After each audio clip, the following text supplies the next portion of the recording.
ઉનાળુ વેકેશન પડતા જ નવા વર્ષમાં જતા બાળકોને અભ્યાસ માટે નોટબુકની જરૂરિયાત રહેતી હોય છે, ત્યારે આ મોંઘવારીના સમયમાં જરૂરિયાતમંદ બાળકોને મદદની હૂંફ મળી રહે તે માટે કોઈપણ નાત જાતના ભેદભાવ રાખ્યા વગર નોટબુકનું વિતરણ કરવામાં આવ્યું હતું.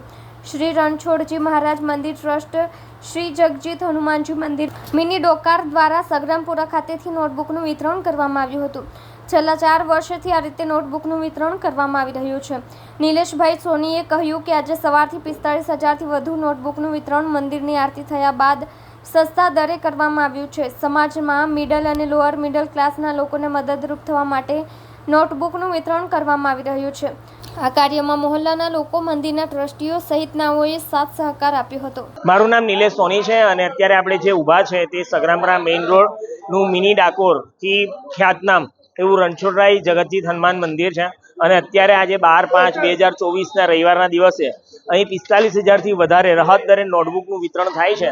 તો તે કાર્યક્રમ આપણે અત્યારે જોઈ રહ્યા છે. સવારે 7:30 વાગ્યે મંદિરની આરતી થઈ ગયા બાદ લોકોને અહીંયા સસ્તા દરે નોટબુકનું વિતરણ થઈ રહ્યું છે. 4 વર્ષથી અમે આ કાર્ય કરી રહ્યા છે. ઉદ્દેશ્ય અમારો એટલો છે કે સમાજના અલગ અલગ વ્યક્તિઓને કોઈ પણ જાતના ભેદભાવ વગર, જે લોકો મિડલ ક્લાસ, લોઅર મિડલ ક્લાસના વ્યક્તિ છે, તો તે લોકો નોટબુકના અભાવે, પૈસાના અભાવે બાળકોને અભ્યાસ નથી કરાવી શકતા, તો ત્યાં સુધી આ નોટબુક પહોંચે અને બાળકો અભ્યાસમાં આગળ વધે. તો તે ઉદ્દેશ્યથી અમે લોકોએ આ ભગીરથ પ્રયાસ ચાલુ રાખ્યો છે અને અમને ઈચ્છા થઈ કે આ વસ્તુનું કામ આપણે કરવું જોઈએ. તો અમે આ વસ્તુ કરી રહ્યા છે અને અમારે આમાં મોહલ્લાવાસીઓનો, મંદિરના ટ્રસ્ટીઓ અને દરેક વ્યક્તિનો સાથ સહકાર મળે છે. જે લોકોને પણ આ કાર્ય માટે કંઈ પણ સાથ સહકાર આપવો હોય તો તે અહીંયા આવી શકે છે.